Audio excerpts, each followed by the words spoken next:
So hello guys, आप सबका स्वागत है आपके अपने यूट्यूब चैनल बीटेक स्टॉक वाला में। आज मैं आपको कॉन्सेप्ट ऑफ स्टॉक्स मार्केट के बारे में बताऊंगा।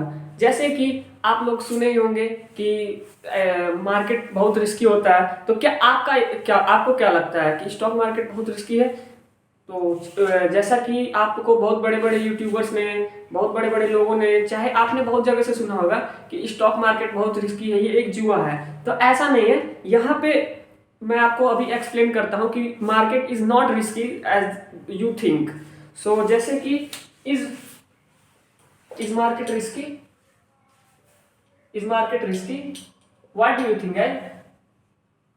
आप कमेंट करके बता सकते हैं कि आपको क्या लगता है कि मार्केट रिस्की है या नहीं। तो जैसा मैं पूरा बताऊंगा कि मार्केट रिस्की कैसे नहीं है। जैसे जैसे कि मैं आपको ये बता रहा हूँ कि मार्केट में हमेशा एक चीज जो है वो रिपीट होती है। जैसे history repeat itself, this is also implemented in stock market. Stock market में भी हिस्ट्री हमेशा रिपीट करती है। एक सेंसेक्स का एग्जांपल लिया है, ये हमारी सेंसेक्स है, इट इज सेंसेक्स। इसमें क्या हुआ कि 2007 में जब मार्केट क्रैश हुआ तो मार्केट अपने पीक पॉइंट से, ये जो है 17,000 से, मार्केट जो है 17,000 से ये हमारी 8,000 पे आ गई। और जैसे बहुत बड़ी सी, मैं इसमें एक एग्जांपल भी दे रहा हूँ। जैसे मैं आपको बस इसका अच्छाई नहीं दिखाऊंगा, स्टॉक मार्केट की बुराई भी दिखाऊंगा। तो एक लेमन ब्रदर्स नाम की कंपनी थी या इंस्टीट्यूशन मान लीजिए, वो बहुत बड़ी इंस्टीट्यूशन थी, बहुत पैसा था उसके पास, लेकिन 2000 में जो मार्केट क्रैश आया उसके वजह से वो बैंकक्रप्ट हो गई। सोचिए, ये भी होता है मार्केट में। तो मार्केट में आपको ये देखना है कि आपका मार्केट अपने हिस्ट्री को रिपीट करती है। तो फिर क्या हुआ, 8,000 पे आया, फिर 2014 में आपका मार्केट बहुत ऊपर चला गया। और जैसा कि आज आप देख सकते हैं 2023 में सेंसेक्स अपने कहाँ पे है। तो इज मार्केट रिस्की और नॉट? तो हाँ, बिल्कुल शॉर्ट टर्म में ये रिस्की है, बट लॉन्ग टर्म में इट इज नॉट रिस्की और इट इज स्मॉल रिस्क। इसमें एक छोटा रिस्क है। तो ये था मेरा इसके बारे में व्यू, जो मुझे लगता है। आप लोग इसको डिटेल में एक बार चेक भी कर सकते हैं, क्या सेंसेक्स ऐसा हुआ था कि नहीं हुआ था। और आप लोग अपने पॉइंट ऑफ व्यू से चेक कर सकते हैं मार्केट रिस्की है कि नहीं। हाँ, शॉर्ट टर्म में रिस्की है, मैंने आपको उसके बारे में एक्सप्लेन भी किया, लेकिन लॉन्ग टर्म में वो आपको इन्वेस्टमेंट अच्छा होता रहेगा। मार्केट ऊपर जाएगा, नीचे जाएगा, लेकिन अल्टीमेटली मार्केट ऊपर जाएगा। क्योंकि अगर मार्केट गिरेगी तो अपनी इंडिया गिरेगी, इंडिया गिरेगी तो हम लोग पैसे रख के करेंगे भी क्या। तो मार्केट जैसे जैसे मार्केट बढ़ती है वैसे वैसे इंडिया का ग्रोथ होता है। ठीक है गाइज, अब मैं आगे बढ़ता हूँ। सो गाइज, अगर आपको ये नोट करना हो तो आप नोट कर सकते हैं, मैं इसको इरेज करने जा रहा हूं। अब जैसा कि मैं आपको बताऊंगा कि क्या एक गवर्नमेंट जो होती है या फिर एक पॉलिटिशियन मान लीजिए, जैसे पॉलिटिक्स मान लीजिए, चाहे एक गवर्नमेंट जो है वो हमारे मार्केट में क्या कंट्रीब्यूट करती है और क्या कंट्रीब्यूट नहीं करती है। तो जैसे गवर्नमेंट जो है हमारी, गवर्नमेंट मान लीजिए इंडियन गवर्नमेंट, क्योंकि हम लोग इंडियन स्टॉक मार्केट की बात कर रहे हैं, तो गवर्नमेंट प्ले करता है रोल स्टॉक मार्केट में या नहीं, मार्केट को कंडीशन अच्छा करने में और बुरा करने में। तो मार्केट अपने, जैसे मैंने बताया, पॉलिटिक्स भी बहुत गंदी चीज भी है, अच्छी भी चीज है। तो क्या होता है, जब एक स्टेबल गवर्नमेंट होती है तब क्या होता है, स्टेबल गवर्नमेंट होती है और एक अनस्टेबल गवर्नमेंट होती है। तो स्टेबल गवर्नमेंट का मतलब, जैसे कि हम, हमारे जो समर्थक हैं, मतलब हमारी पार्टी के जो लोग हैं, वो हमें सुन रहे हैं या नहीं सुन रहे हैं, या बाकी पार्टी के लोग भी हैं वो हमें अच्छे से अपोलाइज कर रहे हैं या नहीं कर रहे हैं। तो अगर हमें वो सारे लोग मिलके, जैसे मान लीजिए हम सारे लोग मिलके इनको सपोर्ट कर रहे हैं और यहाँ पे इनको सपोर्ट नहीं कर रहे हैं, मतलब यहाँ सब लोग अपना अलग अलग व्यू रख रहे हैं, सब कोई अपना डिफरेंट गवर्नमेंट फॉर्म कर रहा है, तो वहां क्या होगा, वहां अनसपोर्ट हो जाएगा। तो मार्केट में गवर्नमेंट भी जो है वो रोल प्ले करती है मार्केट को ऊपर और नीचे ले जाने के लिए। तो एक स्टेबल गवर्नमेंट हमारे लिए अच्छी चीज है अगर मार्केट को ऊपर जाना है लॉन्ग टर्म में या स्मॉल टर्म में।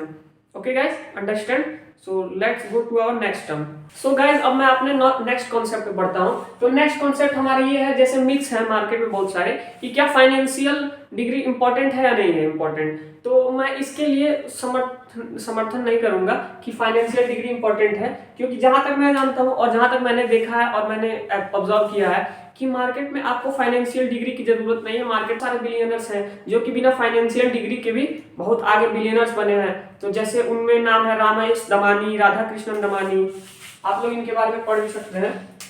रमेश दमानी, रमेश दमानी और राधा कृष्ण दमानी, राधा कृष्णन दमानी। ये जैसे कि ये एचआर बैकग्राउंड से आते हैं, रमेश दमानी और राधा कृष्णन दमानी को आप सब लोग जानते होंगे। ये इनको राकेश झुंझुनवाला भी अपने गुरु मानते हैं और बड़े बड़े जो मार्केट में इन्वेस्टर ट्रेडर्स हैं वो इनको अपना गुरु मानते हैं। ये हमारे अंडर ग्रेजुएट है। बताइए गाइस, तो क्या आपको लगता है कि अभी भी कि मार्केट में फाइनेंशियल डिग्री इंपॉर्टेंट है? नहीं गाइस, मार्केट में आपको फाइनेंशियल नॉलेज की ज्यादा इंपॉर्टेंस है, ना कि फाइनेंशियल डिग्री की। फाइनेंशियल डिग्री हाँ आपको एक मतलब एज देता है, लेकिन आपको वो एक जरूरी नहीं है। जैसा मार्केट में मिथ बना हुआ है कि जैसे फाइनेंशियल डिग्री जिसके पास है करोड़पति वही है, बिलियनर्स वही है, लेकिन ऐसा नहीं है। हमारे आपके सामने ये दो नाम है, ये एचआर हैं जिनका कोई बैकग्राउंड नहीं है। ये 20,000 25,000 की जॉब करते थे, ये लोगों को एम्प्लॉय को हायर करते थे, ये अंडर ग्रेजुएट है, इनके पास भी कोई ऐसा डिग्री नहीं है। हाँ जैसे मार्केट में बहुत सारे लोग भी हैं, जैसे राकेश झुंझुनवाला जो बहुत बड़े हमारे गुरु भी है, मैं भी उनको अपना आइडल मानता हूँ। वो जो है हमारे वो है सीए बैकग्राउंड से है, लेकिन ऐसा नहीं है। जैसे राधा कृष्ण दमानी ये लोग आप देख लीजिए एग्जाम्पल, और फाइनेंशियल डिग्री इंपॉर्टेंट नहीं है। So financial degree is not important, degree is not important to succeed इन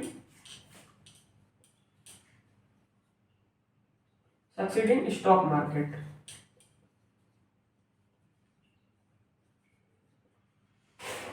इन राधा कृष्ण दमानी की तो एक खुद की कंपनी है। इन्होंने वॉलमार्ट से इंस्पायर होकर अपनी डीमार्ट नाम से एक कंपनी खोली है जो आज बहुत ऊपर है मार्केट, और इनकी एक स्टॉक कंपनी भी है डीमार्ट, वो चल रही है अच्छी खासी।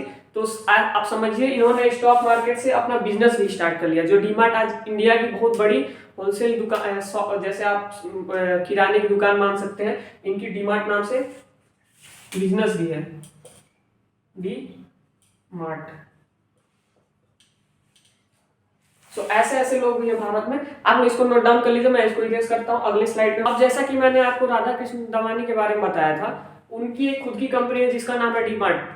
तो इनका इतना अच्छी कंपनी है, इतना इनका मार्केट में इम्पैक्ट था कि इसकी वजह से क्या था, इनका जो आईपीओ था वो 299 में हुआ। आईपीओ के बारे में मैंने आपको पिछली वीडियो में बताया ही था कि आईपीओ होता क्या है, तो इसको एक्सप्लेन करने की तो जरूरत है नहीं। अगर आप लोगों ने नहीं देखा है पिछला वीडियो तो आप लोग जा सकते हैं और मेरा पिछला वीडियो देख सकते हैं। तो इनकी जो आईपीओ थी वो 299 में लिस्ट हुई थी, ठीक। और जब ये स्टॉक मार्केट में लिस्ट हुई तो ये 600 में लिस्ट हुई। बताइए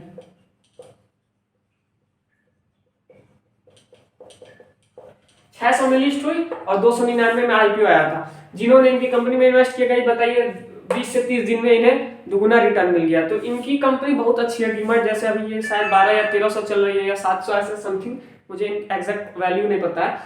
तो मार्केट में जैसे आपको डिग्री की इंपॉर्टेंस उतनी ज़्यादा नहीं है, हाँ आपको फाइनेंशियल नॉलेज होना चाहिए, फाइनेंस के बारे में थोड़ा पता होना चाहिए। आप मार्केट में बिल्कुल सक्सीड करेंगे, मेहनत करते रहेंगे, मार्केट में बिल्कुल सक्सीड होंगे। मैं अब आगे आपको बताता हूँ। ओके गाइस, जैसे मार्केट में कुछ मिथ्स हैं कि हम लोग एफडी में पैसे लगाते हैं तो वो सेफ है, लेकिन स्टॉक मार्केट में हम लोग लगाते हैं तो अनसेफ है। तो गाइस ऐसा नहीं है, बहुत लोग को ये लगता है, लेकिन गलत फहमी है। अगर आपको ये लगता है कि आपके पैसे स्टेट बैंक में सेफ हैं, जैसे आपको अगर लगता है कि आपके पैसे एचडीएफसी बैंक, स्टेट बैंक से या किसी बैंक में भी सेफ है, तो आप उस बैंक में पैसे रखने के मतलब उस बैंक में फिक्स डिपॉजिट करने के बजाय क्यों ना उसके स्टॉक्स खरीद लें। अल्टीमेटली जब मार्केट उसकी अच्छी परफॉर्म कर रही है, यानी एसबीआई ऊपर जा रहा है, एचडीएफसी ऊपर जा रहा है, यानी वो सेफ है, तो अल्टीमेटली उसके स्टॉक्स भी ऊपर जाएंगे। तो आप लोग जो है उसके स्टॉक्स में इन्वेस्ट करिए, क्योंकि मैं सब कुछ को चाहता हूँ सब कोई मेरे साथ ग्रोथ करे और मैं भी ग्रोथ करूँ, जिससे सबका ग्रोथ हो और हमारी इंडिया जो है उसकी इकोनॉमी आगे बढ़े। क्योंकि हमारे इंडिया में भाई 3% से 4% लोग इन्वेस्ट करते हैं, और वही आप यूएस में चले जाइए तो वहाँ 60 से 70% लोग भाई इन्वेस्ट कर रहे हैं। बताइए वहाँ नॉलेज गेन है और वहाँ की जीडीपी और लोगों के पास इतने इनकम यही इसी वजह से है क्योंकि वहाँ पे ज़्यादा से ज़्यादा लोग स्टॉक मार्केट में इन्वेस्ट करते हैं। क्योंकि वहाँ जो एफडी रिटर्न है वो वहाँ बहुत कम मिलती है, इंडिया में एफडी रिटर्न ज़्यादा मिलती है, जिस वजह से लोग बैंक में पैसे डालते हैं। लेकिन मैं आपको ये बताना चाहूँगा, अगर आपको बैंक सेफ लग रहा है तो आप लोग बैंक की जगह उसके स्टॉक्स में क्यों नहीं इन्वेस्ट कर दें। तो ये कॉन्सेप्ट था मेरा। अब अगले कॉन्सेप्ट पे हम आगे बढ़ते हैं। अब मैं आपको मार्केट के कुछ बेसिक टर्म्स और टर्मिनोलॉजी के बारे में बताऊंगा कि एलटीसीजी और ये सब क्या होते हैं। तो सबसे पहले जैसे कि एलटीसीजी क्या होता है, what is LTCG? Does someone know what is LTCG? तो कमेंट में बताइएगा LTCG होता क्या है। मैं आपको बता देता हूँ LTCG क्या होता है। It is long term capital gain, long term capital gain. जैसे अगर आप अपनी जैसे आपने किसी स्टॉक में इन्वेस्ट किया है और आपने उसको 1 साल छोड़ दिया है, यहाँ ये होता है कि आपने मान लीजिए इसको 1 साल के लिए अपने प्रॉफिट्स को, मतलब अपने शेयर्स को बेचा नहीं, अपने शेयर्स को नहीं बेचा।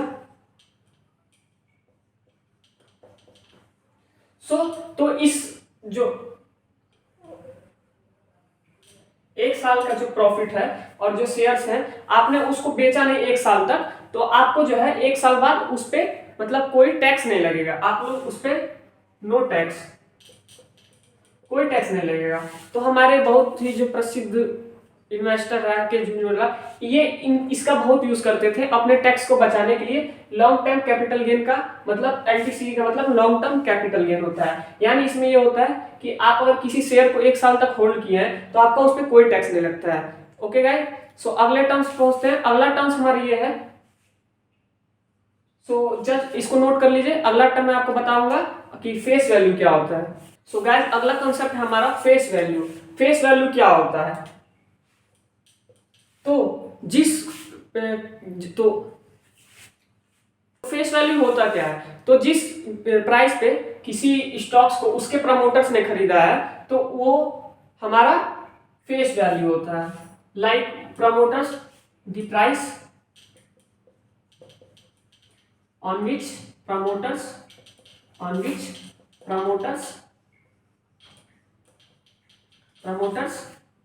buy shares called face value। जैसे आप सुनते हो किसी कंपनी की फेस वैल्यू 100 रुपये है, किसी कंपनी की फेस वैल्यू 50 रुपये है, तो उसका मतलब ये है कि उसके प्रमोटर्स ने उसको 50 रुपये पे खरीदा है या उसको 100 रुपये पे खरीदा है। तो फेस वैल्यू, अब मैं बताऊंगा प्रमोटर्स। जैसे कुछ लोग को पता नहीं होगा कि प्रमोटर्स क्या कौन कौन होते हैं। तो प्रमोटर्स वो होते हैं जो कंपनी को स्टार्ट करते हैं, कंपनी को जो स्टार्ट करते हैं वो हमारे प्रमोटर्स होते हैं।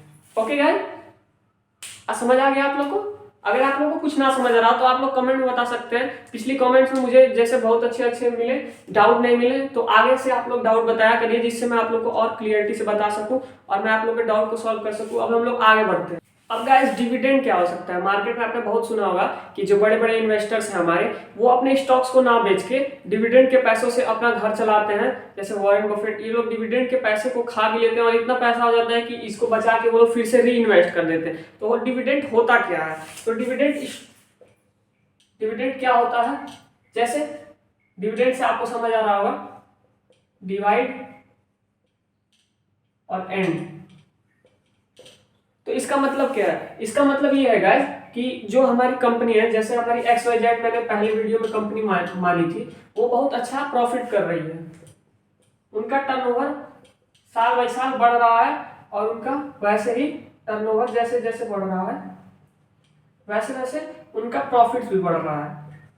जैसे कई कंपनी में क्या होते हैं गाइस, टर्नओवर बढ़ते जाते हैं और प्रॉफिट उसके नीचे गिरते जाते हैं। तो ऐसा नहीं होना चाहिए। Turnover increases, profit also increases. तो वो कंपनी अपने शेयर होल्डर को डिविडेंड देती है। डिविडेंड एज अ, जैसे वो जो प्रॉफिट करते हैं उसका कुछ हिस्सा हमें देते हैं। तो वो हमारा शेयर्स को बेच के नहीं आता है। वो जैसे मैंने एक शेयर्स रखा है तो वो कंपनी डिसाइड करती है कि कितना % हमको डिविडेंड देना है या कितने रुपए पर शेयर डिविडेंड देना है, तो हम लोग उसको डिविडेंड करते हैं। डिविडेंड बहुत अच्छी चीज है पैसिव इनकम के लिए। अगर आपने अच्छा खासा पैसा इन्वेस्ट किया है स्टॉक मार्केट में तो आपको अच्छा खासा डिविडेंड मिल जाएगा। ये भी फिक्स नहीं होता है कि ये कब मिलेगा, ये क्वार्टरली मिल सकता है, ईयरली मिल सकता है। जैसे कंपनी का प्रॉफिट अच्छा हो वैसे ये आपको डिविडेंड देंगी। जैसे डिविडेंड की बहुत अच्छी कंपनी है जो बहुत अच्छी डिविडेंड देती है। एक कंपनी का नाम है आईटीसी का नाम आपने सुना होगा। गवर्नमेंट कंपनी ओएनजीसी, ये भी बहुत अच्छा खासा डिविडेंड देती है। और Indian oil corporation IOC, Indian oil corporation, ये भी बहुत अच्छा खासा डिविडेंड आपको देती है।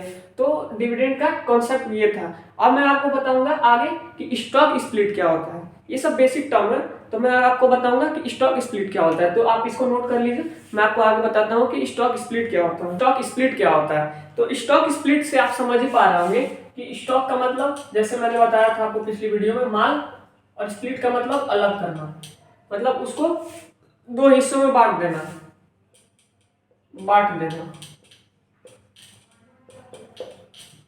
तो जैसे मान लीजिए कोई स्टॉक है, जैसे एक बार ब्रिटानिया में हुआ था, जैसे मैं एक एग्जांपल के हिसाब से समझाता हूँ। Britannia, example of Britannia.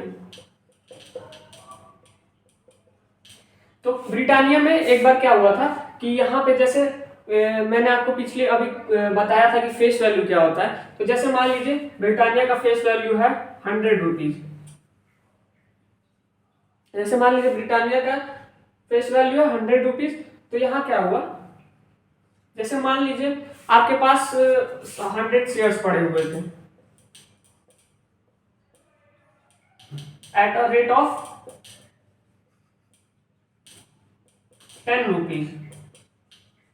मान लीजिए आपके पास 100 शेयर पड़े हुए थे 10 रुपए के हिसाब से। अब अगर स्टॉक स्प्लिट होगा तो आपके साथ क्या होगा, आपका जो प्राइस है वो क्या होगा, हाफ हो जाएगा। स्टॉक स्प्लिट में प्राइसेस जो है वो हाफ हो जाते हैं। तो जैसे आपका जो शेयर का प्राइस है वो हाफ हो जाएगा।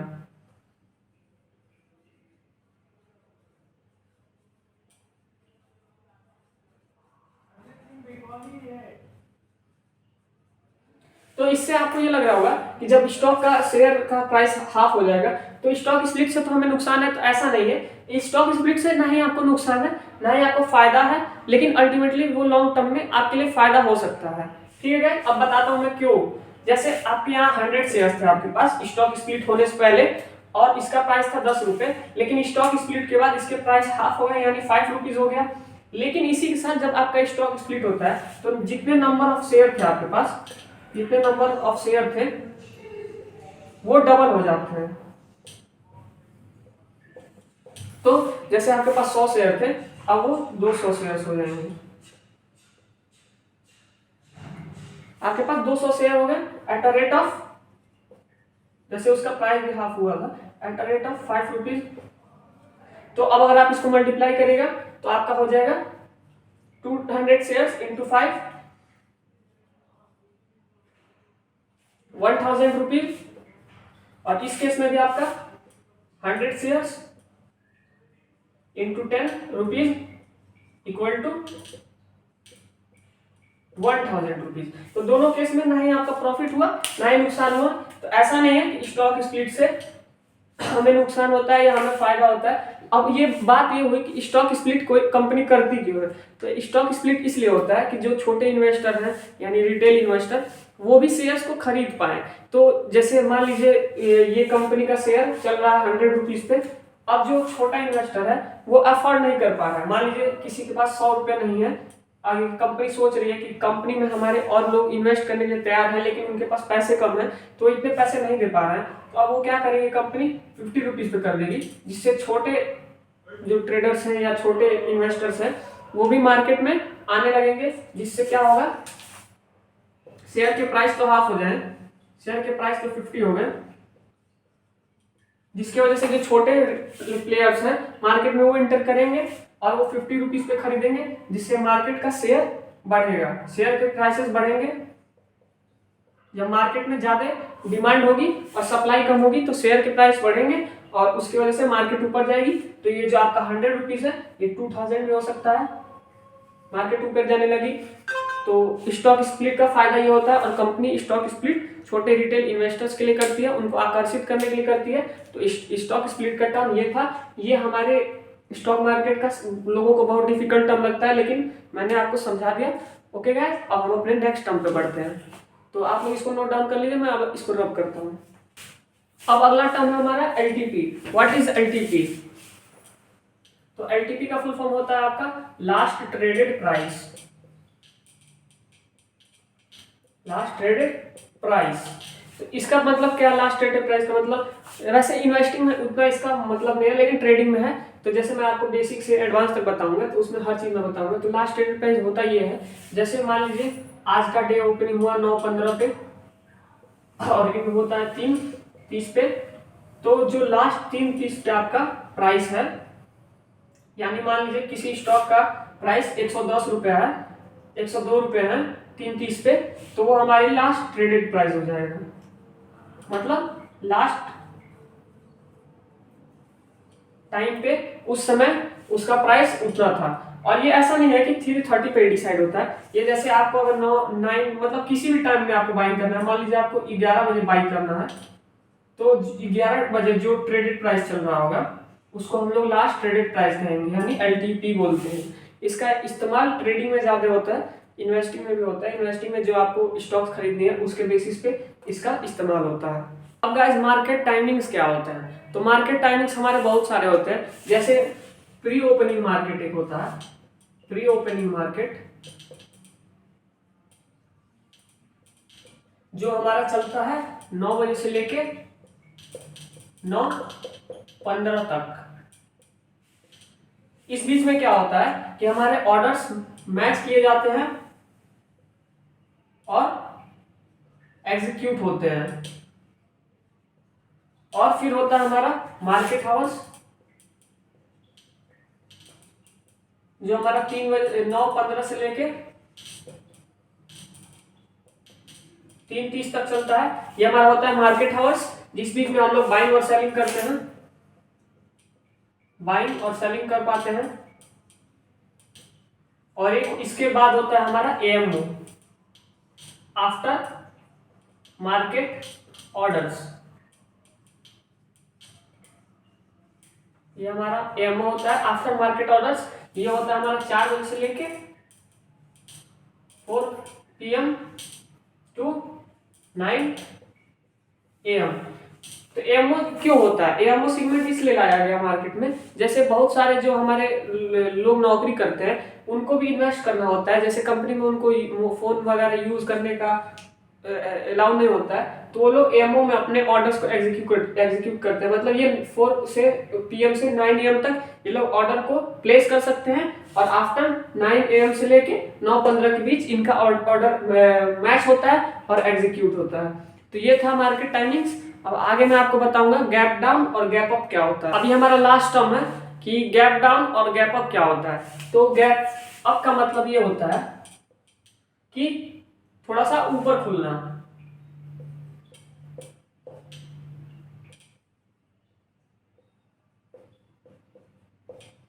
गैप का मतलब जैसे बीच में जगह, और उस अप का मतलब ऊपर, और गैप डाउन का मतलब नीचे खुलना।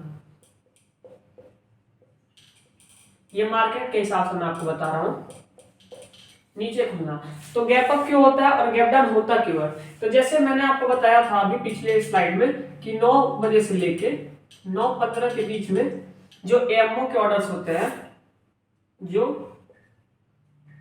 एएमओ के ऑर्डर्स होते हैं वो मैच किए जाते हैं और एग्जीक्यूट किए जाते हैं, एग्जीक्यूट किए जाते हैं। जिसकी वजह से अगर मार्केट में जो रिटेलर्स हैं या जो इन्वेस्टर्स हैं वो अपने अगर बाइंग करते हैं एमओ में, और अगर बाइंग का वॉल्यूम ज्यादा होता है सेलिंग से, तो मार्केट जो है हमारा वो गैप अप ओपन होता है, और अगर सेलिंग ज्यादा हुई रहती है तो मार्केट गैप डाउन ओपन होता है। तो ये हमारा था गैप डाउन और गैप अप के बारे में। अगर आपको वीडियो अच्छी लगी होगा तो ये हमारा था गैप अप और गैप डाउन के बारे में। तो आज के लिए बस इतना ही। अगले वीडियो में हम और जानेंगे बेसिक ऑफ स्टॉक मार्केट के बारे में, और 1-2 वीडियो में और हमारी बेसिक ऑफ स्टॉक मार्केट पूरी हो जाएगी। उसके बाद हम फंडामेंटल एनालिसिस करेंगे कि कोई स्टॉक्स को पहचाने कैसे, उसमें इन्वेस्ट क्यों करें क्यों ना करें, उसके लिए क्या क्या देखते हैं कि इन्वेस्ट क्यों क्या करना होता है क्यों नहीं करना होता है। वो सारी चीजें हम अगले कुछ प्लेलिस्ट में जानेंगे। अभी बेसिक ऑफ स्टॉक मार्केट के 1-2 वीडियोस और आगे आएंगे जिसमें आपको बेसिक खत्म कर दिया जाएगा स्टॉक मार्केट का। अब आपको धीरे धीरे स्टॉक मार्केट के बारे में नॉलेज होने लगा होगा जैसा मुझे लगता है। तो अगर आपको वीडियो और ये वीडियोस अच्छी लगती हो तो वीडियो को लाइक करें, चैनल को सब्सक्राइब करें, और आपके एक लाइक से गाइज हमें थोड़ा मोटिवेशन मिलता है वीडियो बनाने के लिए। एक वीडियो बनाने के लिए बहुत मेहनत लगती है गाइज ना। तो आप लोग वीडियो को लाइक करें, जल्दी जाए फटाफट लाइक करें और शेयर करें अपने दोस्तों को, क्या ताकि वो भी ग्रोथ करें अपने लाइफ में और स्टॉक मार्केट में इन्वेस्ट करें। Okay guys, thank you guys, have a good day.